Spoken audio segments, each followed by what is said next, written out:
Good evening. Welcome to the College of Arts and Sciences Social Science online information session.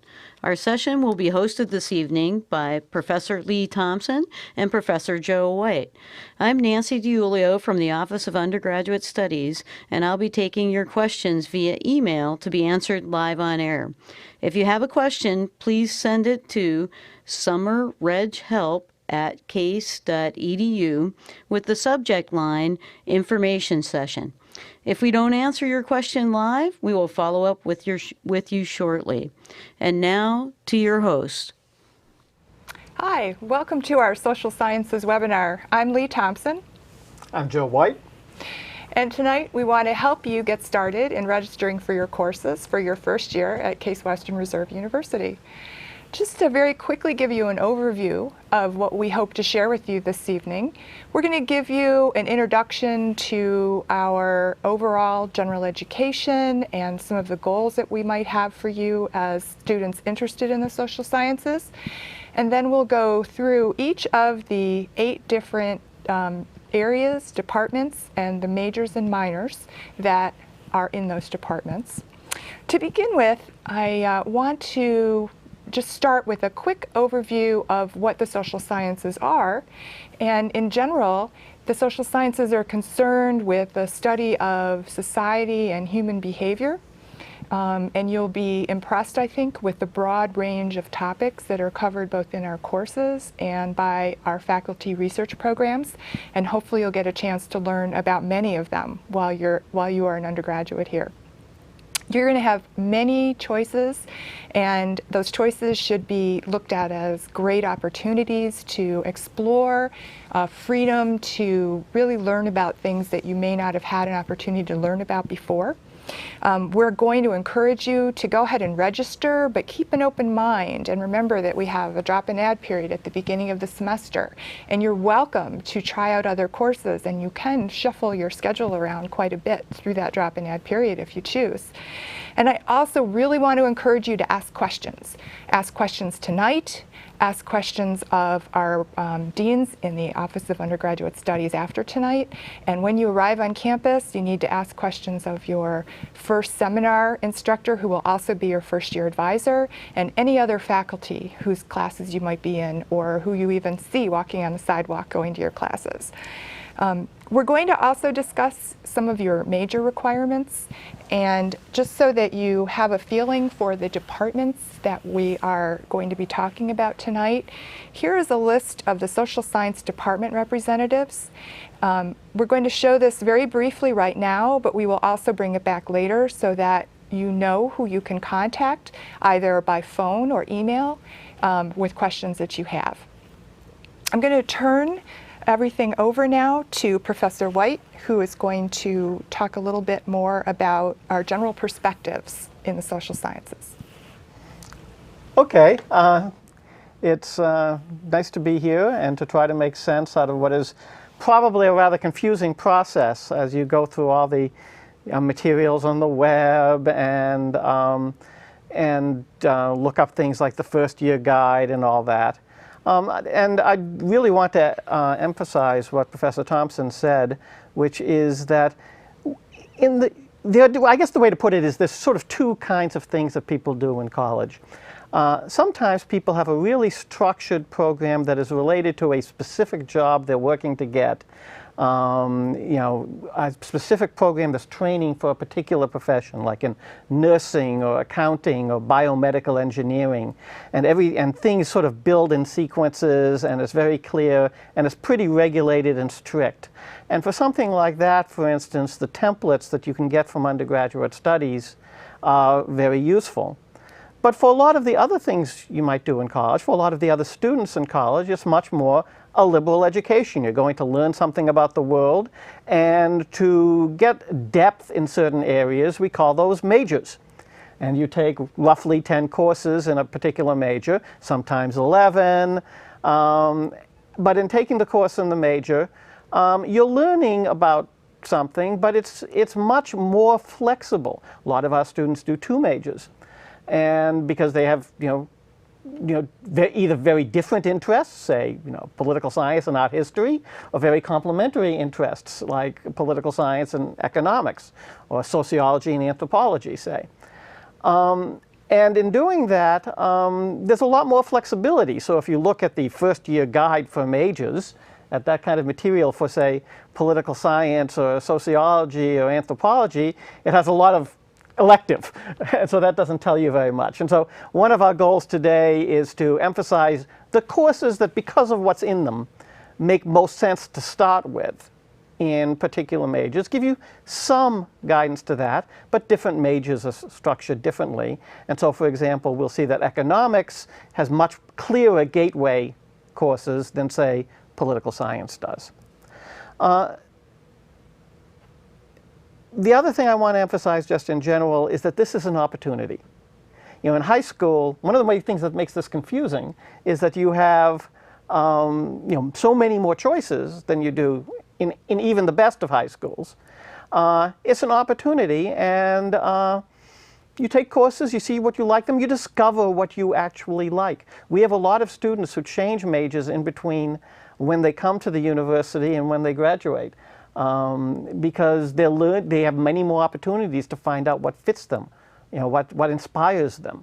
And what we're trying to do is provide the opportunity for inspiration. The last sort of orienting remark I'd like to make is about the general education requirements. If you have a major in the College of Arts and Sciences, then you are required to meet some breadth requirements and to take some SAGES classes. And that can look very confusing and so on, or it can look sort of like a lot, but it really isn't at all. Basically, you're going to arrive here and you will take first seminar, because that's how that's how you get your advisor. You have an advisor who actually sees you in a class, who knows what you look like, who knows more about you than an advisor would normally know if it was just some sort of official from an advising department. And then you will take, after your first seminar, you will take 2 other university seminars in your freshman and sophomore years.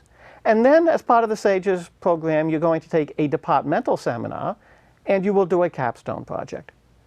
Now, those could be separate from majors, but in many cases, they are going to be parts of majors that you're already doing. So if you do your departmental seminar and your capstone in your major, it isn't an extra course relative to your major.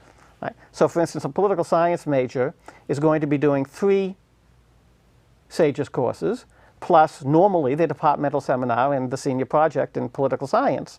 So there's only 3 general education requirements there. And then there's the breadth requirements, but the breadth requirements involve something in the social sciences, something in the humanities, something in the hard sciences, but one of your majors is going to be in one of those. So it's really only about 6 classes for breadth requirement, in addition to the 3 SAGES, the first seminars and the university seminars. So that's 9 classes, and then you have another 31, except for whatever you've placed out of with your AP exam. And if you've placed out of things with your AP exam, well, those with AP exams, well, those may count to the requirements as well. So all that means is that on the one hand, while we're trying to encourage breadth and interdisciplinary thinking and learning that you might be inspired by things that would surprise you right now, we are leaving a lot of room in this curriculum. Does that sound about right to you? Absolutely. Okay. So what we'd like to do now is start to tell you a little bit more specifically about each of the areas that you saw previously on the department slide. However, I do want to add that you're in absolutely no rush to declare a major. You have plenty of time before you must decide on your major, and you can start thinking about what you're interested in, and many of these will combine together very nicely as well. So let's start with anthropology. Anthropology, as many of the social science majors is very flexible and very straightforward. And what we've put together on this slide are some of the required courses on the left side in red that we would highly recommend you consider taking if you're interested in anthropology during your first semester or possibly your second semester. You will see that Anthropology 102 and 103 are both required classes. They also serve as a general introduction to the field and are good starting classes. In addition, a statistical analysis course is also required, and another course dealing with the geographic area, which you can select from a variety of different courses that anthropology offers. And then in anthropology, at some point, you might decide to pursue one of 4 different concentrations. Some of the concentrations require additional courses, and some of them do not. For example, if you decide to do medical anthropology, you will need to take Anthropology 215, which is an introduction to medical anthropology.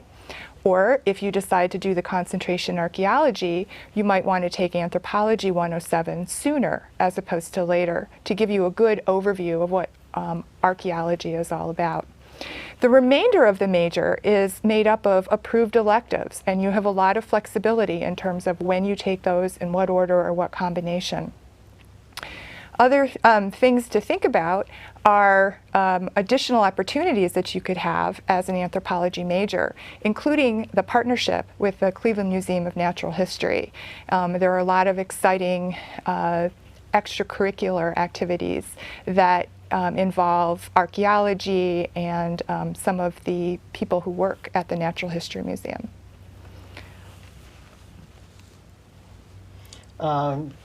Another related, in some ways, field is sociology. There are actually a number of prestigious universities that combine the two departments of anthropology and sociology. We do not.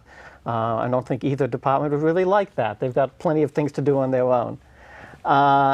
So the sociology department, basically it's a 10-course major, and one of the courses is actually not in sociology. It's a research methods course, either Stat 201 or Psychology 282. Professor Thompson gets the students for that one.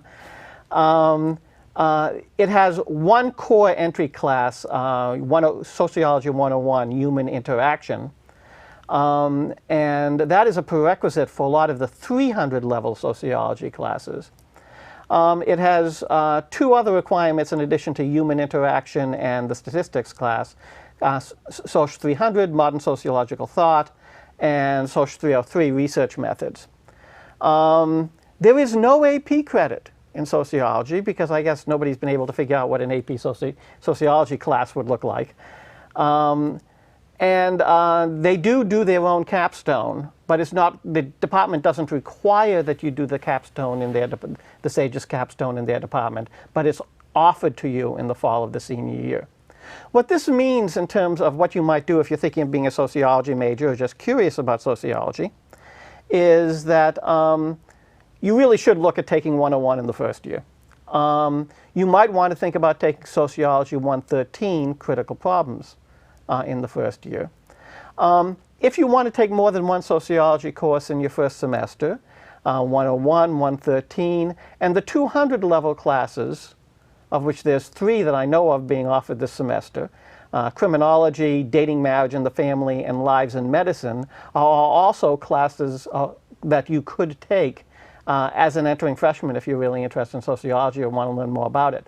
And each of those courses is also part of one of the concentrations that you could do in sociology. And the concentrations are crime and delinquency, gender, work and family, health and aging, or social inequality. So with sociology, if you're interested, strongly recommend taking 101 and then looking at perhaps 113 or one of the 200-level classes. And on to psychology. Psychology is one of the most popular majors in the College of Arts and Sciences, and I think that's due to the fact that a lot of students who want to go on and do graduate work in psychology are obviously psychology majors. But in addition, we have a lot of other pre-professional students who are majoring in psychology and also combining psychology with other majors to prepare them for medical school, law school, or other pre-health or other health professions. Psychology major also combines very nicely and easily with communication sciences and with cognitive science. And one of the reasons psychology combines well with other majors is that it's very straightforward in terms of the requirements. The only two required classes are Psychology 101, which is general psychology. That's our introductory level course, which also serves as the prerequisite for most of the upper level classes. And Psychology 282, which is a quantitative methods or statistics class. Then there's 3 more courses that have to be selected from a list of required classes, and an additional 5 courses that would be elective courses. General psychology can also be credit for general psychology can be received with AP credit.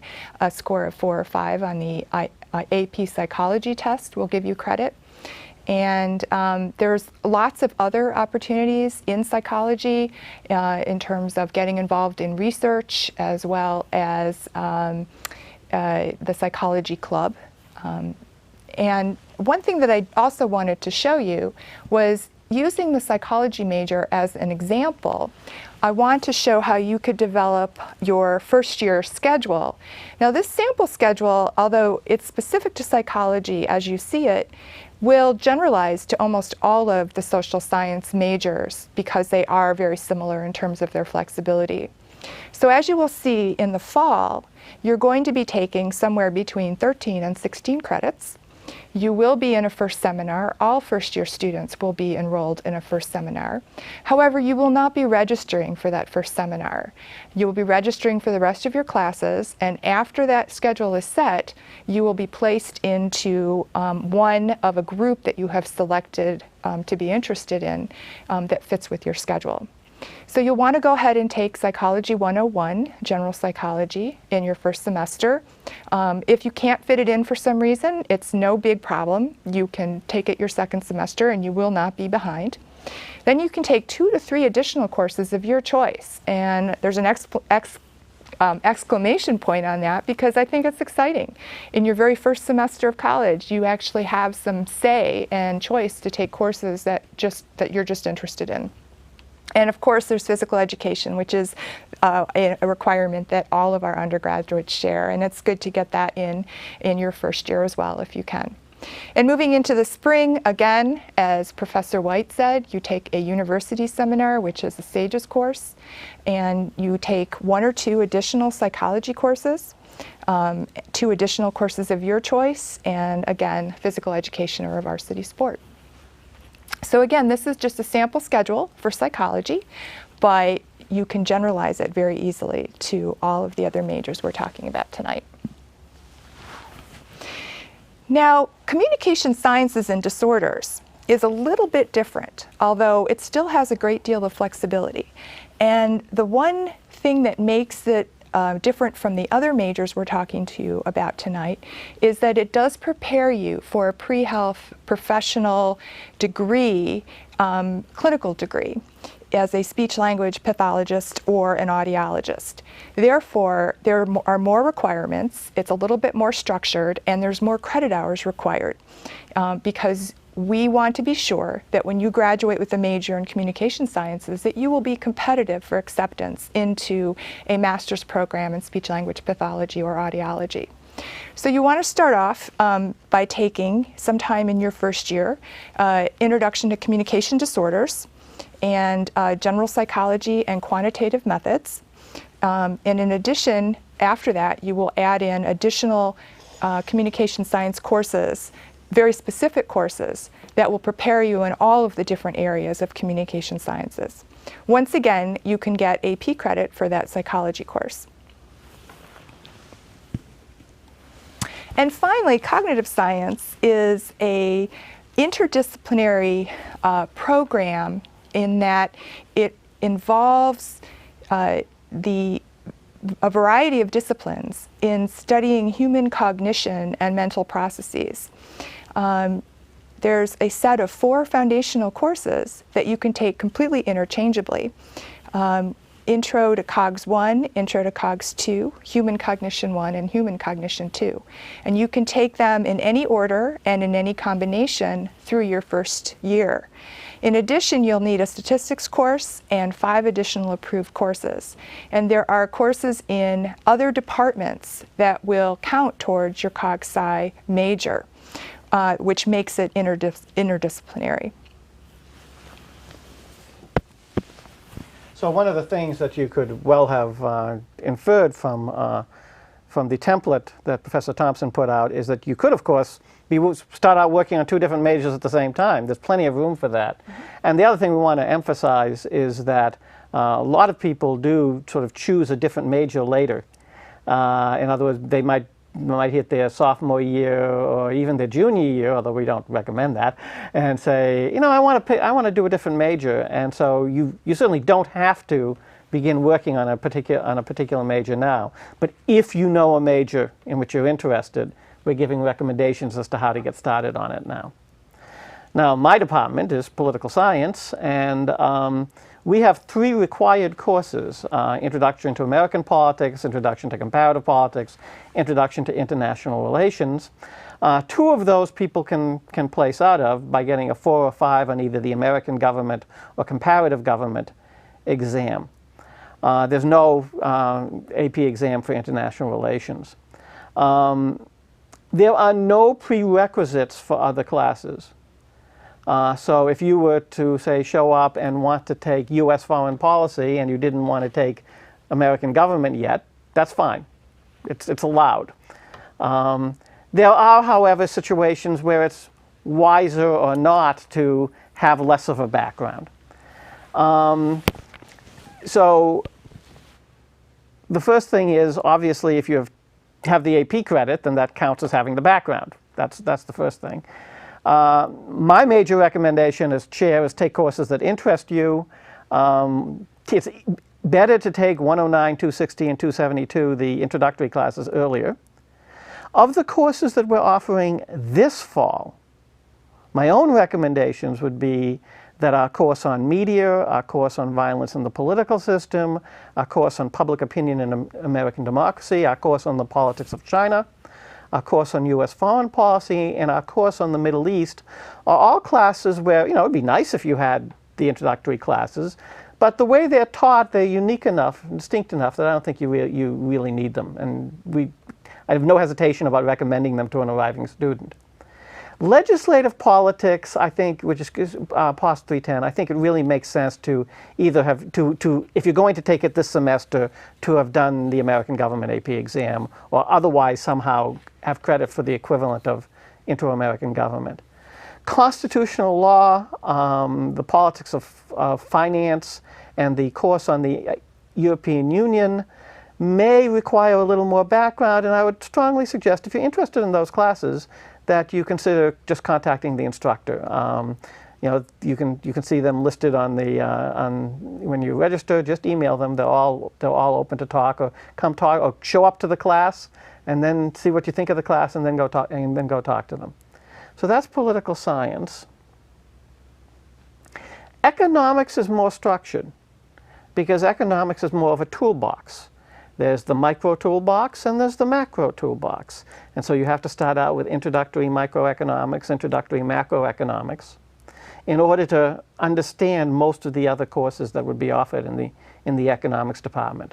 102, intro micro, and 103, intro macro, are prerequisites for almost all other classes. Now, there are separate AP exams for micro and macro, and if you have a high enough score, then you might place out and go into something else. Other things you need to know about economics in general: they have a required statistics class, and they really, really want you to take Operations Research 207. That's a new requirement. But they've decided that they really like that class, and they want that to be their statistics class. You also have to take the intermediate macro and one of the 2 alternative intermediate micro classes, and you have to take econometrics. So there's essentially 6 required classes plus 5 electives.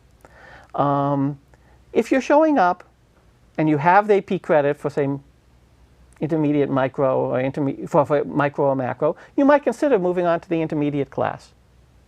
If you have AP credit for one of the two, micro or macro, you strongly suggest you take the other one as an arriving student interested in economics. Another class that is particularly worth looking at for first-year students, according to the economics department, is a class called Economic Perspectives, 346, that is offered this fall. And again, if you have AP credit or transfer credit for the prerequisite, whether that be micro or macro, you may choose to take another class in economics at the 300 level. What my economics friends tell me is that maybe 368 and 378, you should wait until you've done the intermediate micro class.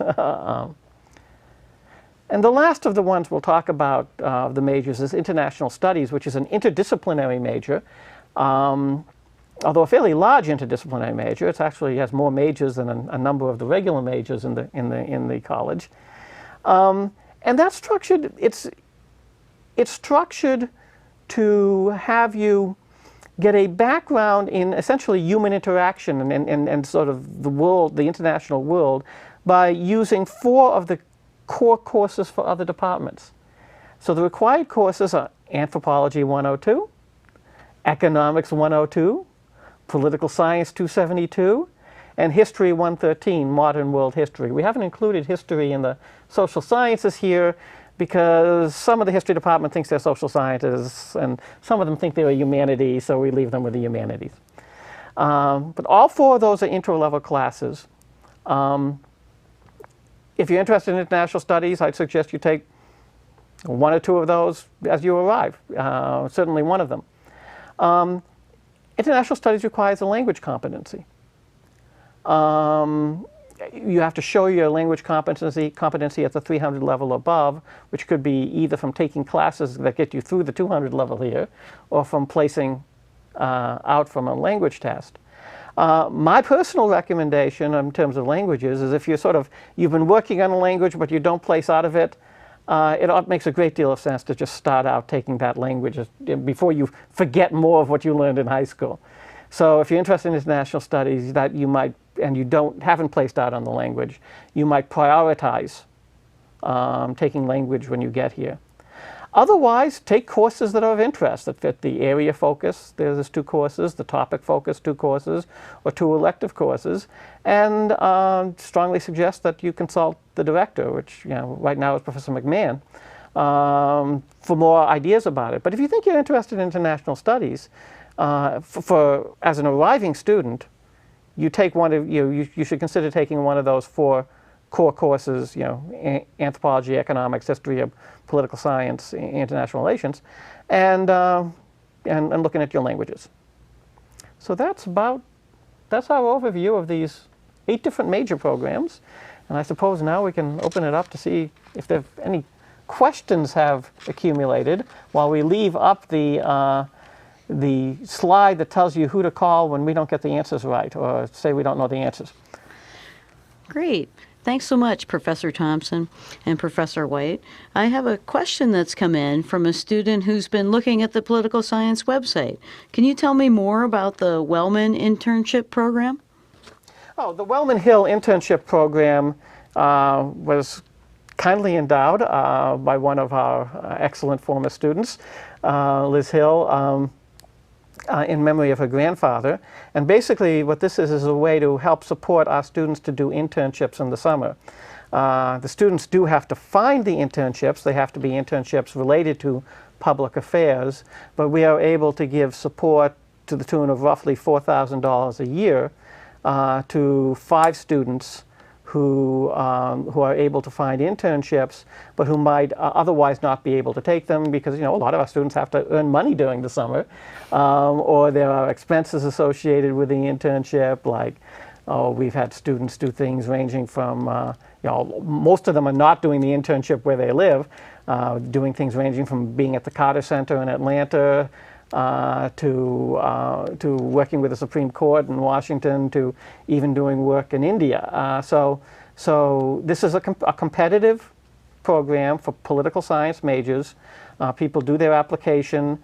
and we're able to award 5 grants to help students do internships each summer.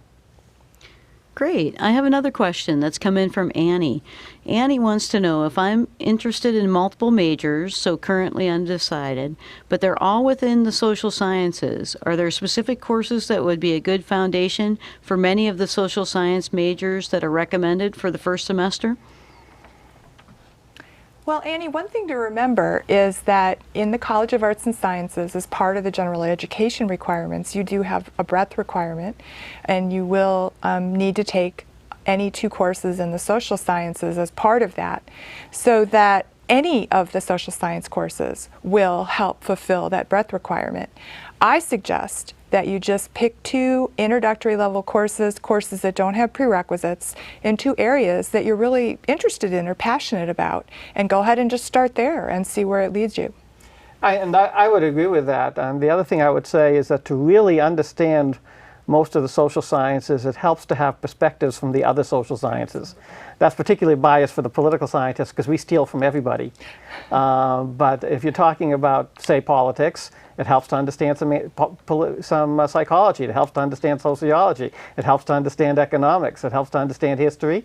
And it helps to understand anthropology. A lot of the work I do is sort of like studying a village. If you study Congress, you're studying a village. It's a strange village, but it's still a village. Or a federal agency is a village. So it's not that different. I don't know what the anthropologists would say about that. I do think that just choose 2 courses, 2 of the introductory courses that interest you, and go from there. Great, thanks. I'd also like to add that oftentimes students interested in a social science will either choose 2 social sciences to major in, or they'll major in one and pick up a minor or minors in others. So they're very combinable. Great. I have another question regarding choosing between social science majors. I'm interested in both cognitive science and psychology. How do I choose one? Well, to begin with, don't. You definitely need to try a course or 2 in each area before you make your final decision about which area you would like to major in. And I think that that's the only way that you can make that decision. Although you may also want to consider ultimately, where do you see your undergraduate degree taking you? Depending upon what you think your long-term career goals are, one or the other may be more appropriate. Great. I have another question. If I want to study abroad, when should I start planning on talking to my advisor about it?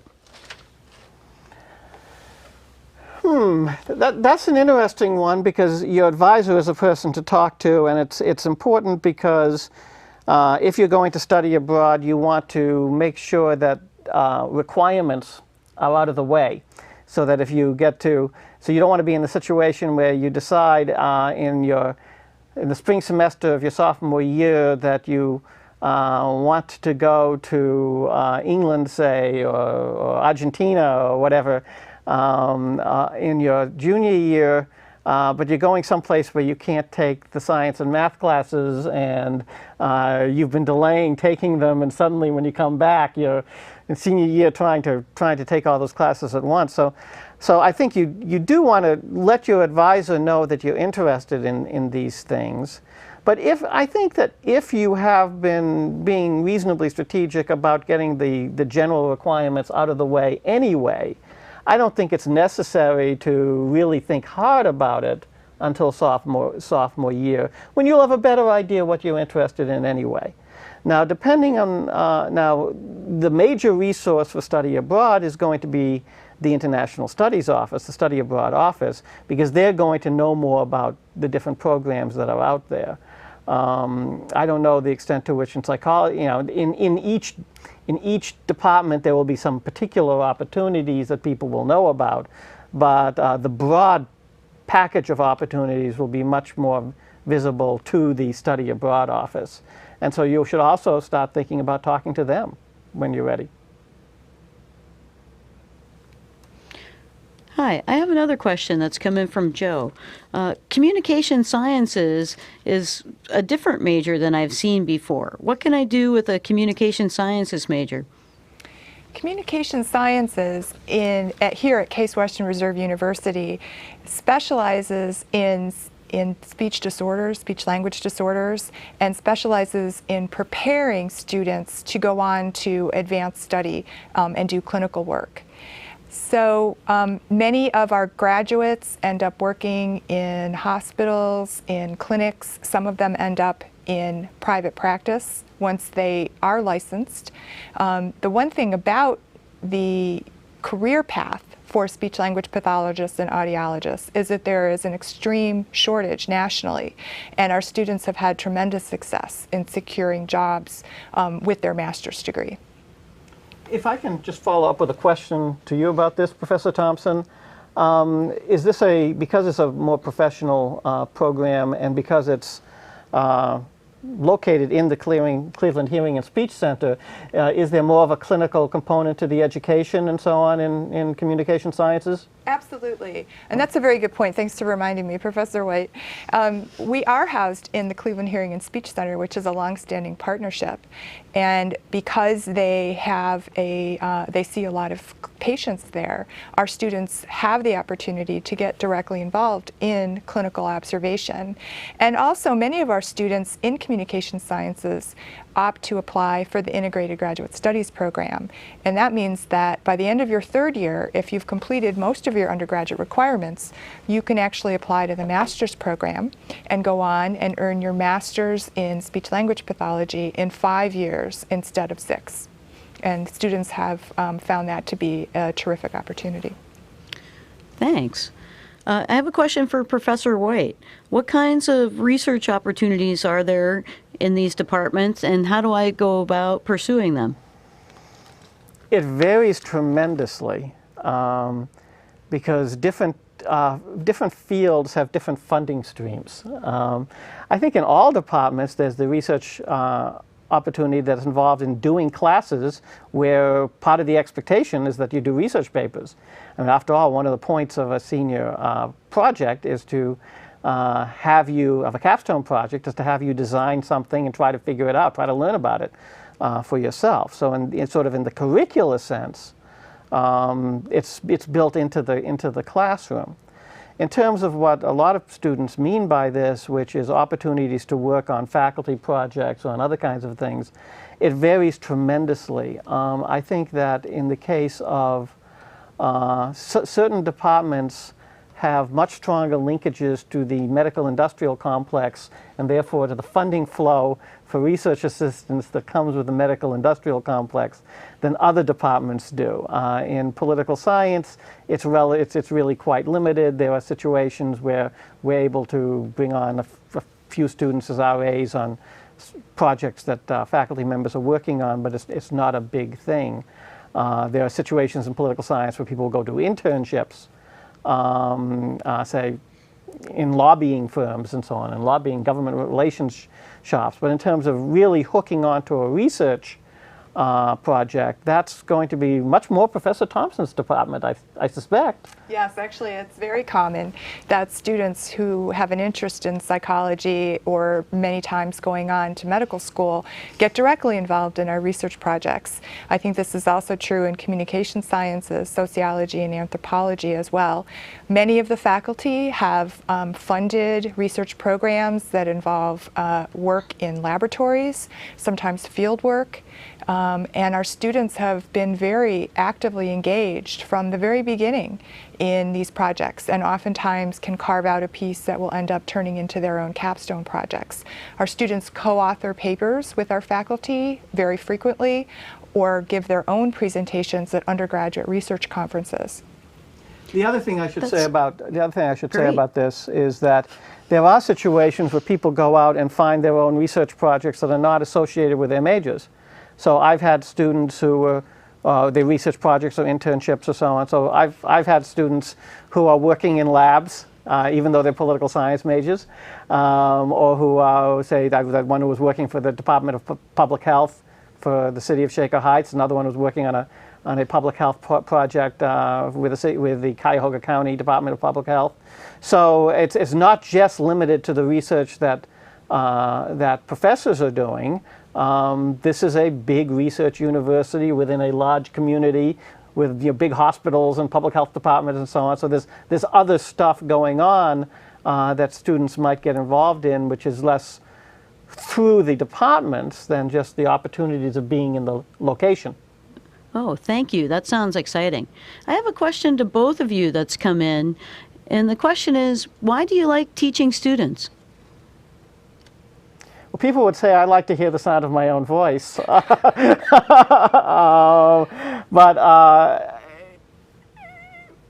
part of it is that, a large part of it is that when I was a student, I was puzzled by things and I wanted to figure them out. And I get excited by figuring things out and forming my own understanding of them. And then I like to share that understanding. But that's just my personality. I like to figure it out and tell people about it. I've taught at a few other places. I would say I like the students here a bunch. I think they're serious, they're nice, they're not too neurotic. I've taught at some places where the students were pretty neurotic, and I think it's a pretty good balance of seriousness and healthiness and smarts. And so it's also a pretty good bunch of students to teach. But for me, it's just my own personality. I have two reasons that I really enjoy teaching. One, I think, is because I remember how important it was for me when I was an undergraduate. I actually am an alum and was an undergraduate here majoring in psychology and sociology.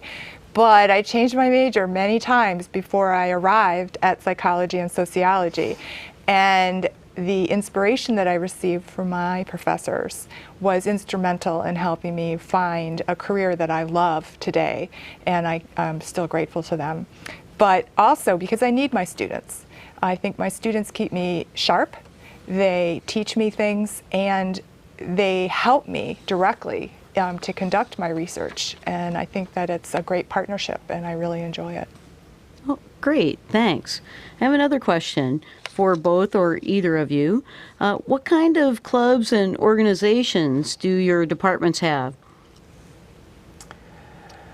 Oh, political science is a little moribund on this. There's so many talks and so on going on campus because we have things like, the law school and the Center for Policy Studies, and that there's tons of things for people to go to if they want to go to stuff. And then, of course, there's the Model UN, and I suspect that the college Democrats and Republicans will be a little busy this fall. But the department itself is a little remiss on this.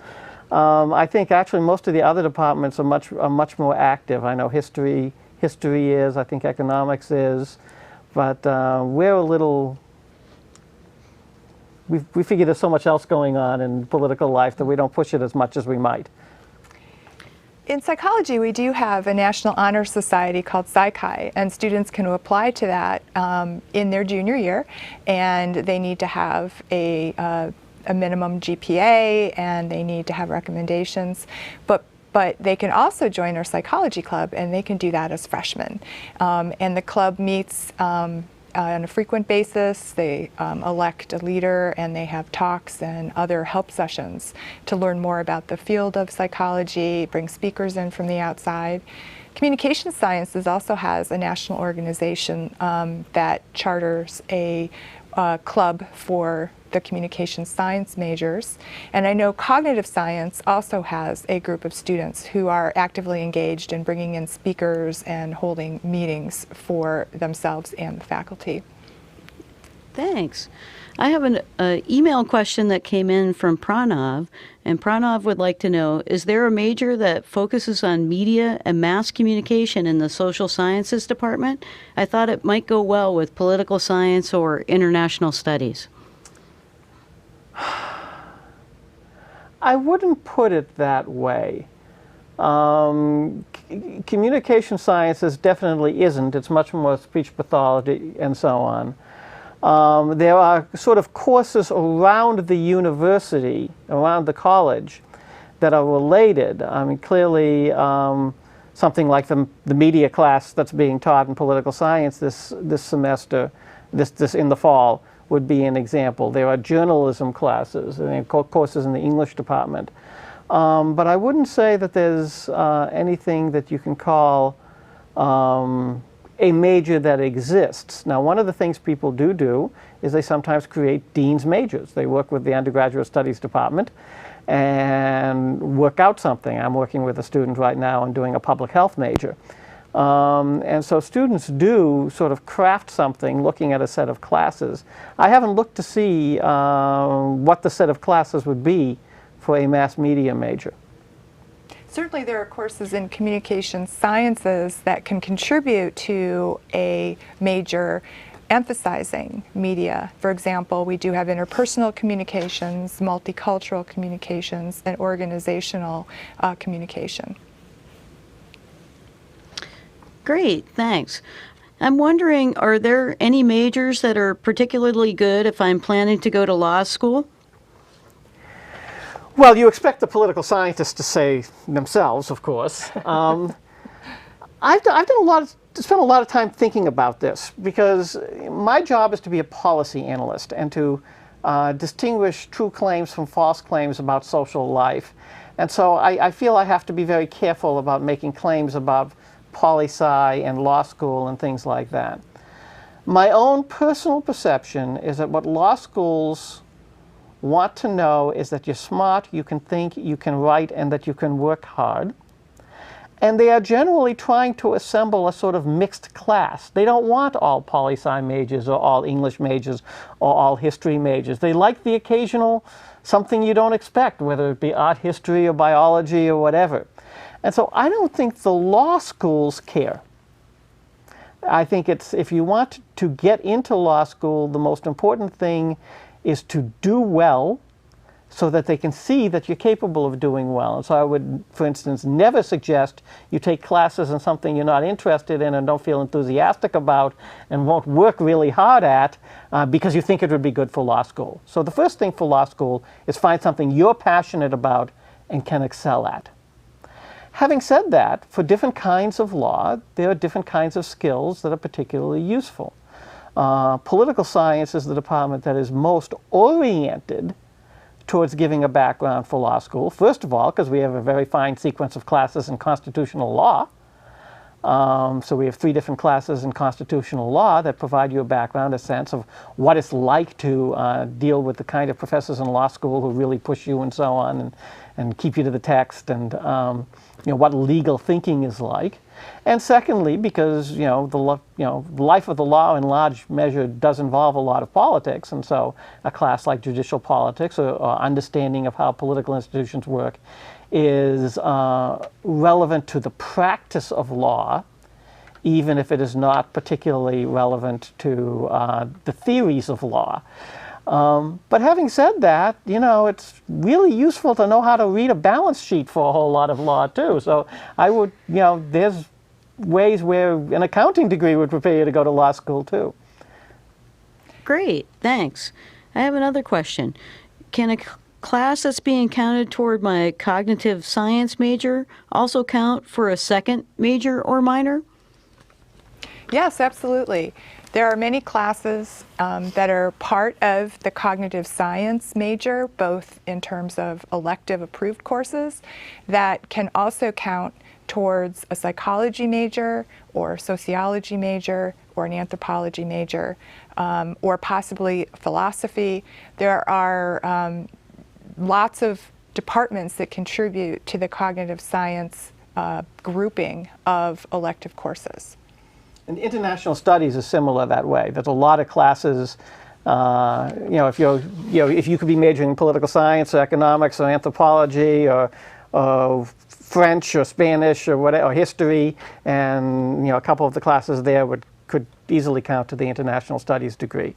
Those 2 degrees are both very interdisciplinary, and so there's a bunch of multiple counting that can occur. Thanks. In each case, there are specific limits, and you have to look at the actual websites to see what's possible. Great, thanks. I have another question from looking around the website. Can you tell me about the Washington Center program? Sure. The Washington Center is an internship program with associated classes. There's really two big ones in Washington. There's the Washington Center and the Washington Semester. And some fairly large universities have their own programs. We've affiliated with the Washington Center simply because we've been working with them for many years, and it seems to go pretty well. We trust the people. We have good conversations with them about our students, and so on. It is. There's really, you can go for the spring or fall semester and you earn 15 credits, which is a combination of credits for the internships, which are supervised and reported on and graded by the internship supervisors, and then for particular classes you're taking as part of the Washington Center also. Or you can go in the summer for 9 credits. It is by no means limited to political science majors, even though it is sort of traditionally supervised by the political science department. We're doing a transition now. At this precise moment, Professor Lavelle's in charge of the Washington Center, but for the fall and going forward, it'll be Professor Buechler. And so we arrange each year, each semester, somebody from the Washington Center comes to campus to explain the process. And Professor Buechler will be the person to contact to learn more about it. And there will, of course, at any given time be some students on campus who've done it, who we normally try to put students who are interested in contact with those students to learn more about the experience. Thanks. I have another question that's come in. Can AP courses count toward majors? And if I have AP credit for an intro course, how does that affect my choices for my first semester? Well, I think that's, the answer is generally yes, but it varies with the department. So for instance, you might think that the AP history classes would count towards the intro history classes, but they actually don't. In history, they want you to take 112 and 113 towards the history degree, and so they will give you AP credit for the AP history exams, but for different classes. For instance, History 256. And so that's the way history does it. In political science, in AP American government and AP comparative government do count as intro-American and intro-comparative. And so they count as meeting the prereq, meeting those requirements. In general, in most, as I mentioned earlier, sociology doesn't have an AP exam, so it's not relevant. In general, the departments, with exceptions like history, if the department counts a class, an AP credit as that class, then it must count that credit as sufficient for fulfilling the requirement of the class. So if, for instance, if you have Econ 102 AP credit, then you can take anything that has Econ 102 as a requirement, as a prereq. The one thing is that departments sort of vary in what they really think about this. And I think that, for instance, in political science, we'd love you to take our intro-American government. We think it's probably better than what you got in high school. But we're not going to insist upon it at all because people have other things to do with their lives. And we want you to, again, we're in the business of maximizing your choices, so we don't want to insist on that. On the other hand, if you think you might enjoy our intro class, we'd be very glad to have you in it. Your choice. Thanks. I have a question here, and we're getting close to the end of our time, so this could be our last question for the evening. Do I need to take any math courses for a major in sociology? Not specifically. Sociology does not require math. Sociology does require a statistics class, and that can be fulfilled in a variety of different ways through Psychology 282, Statistics 201, or an upper level stat class, or Anthropology 319. All can satisfy the statistics requirement. However, one thing to remember is that the College of Arts and Sciences General Education requirements has a breadth requirement in the natural sciences and mathematics. So if you like math, you might want to take a math class to satisfy that breadth requirement. Stat 201 can be used as one of those courses, but then you would also have to pick up an additional math class or natural science course. And I believe that the anthro and psychology stat classes don't count to the math requirement under general education. That's correct. But I would suggest that you look at the college requirements to see the list of courses that satisfy the mathematical reasoning requirement, because philosophy 201 does. You know, the introduction to logic does. So so there are some little variations in there.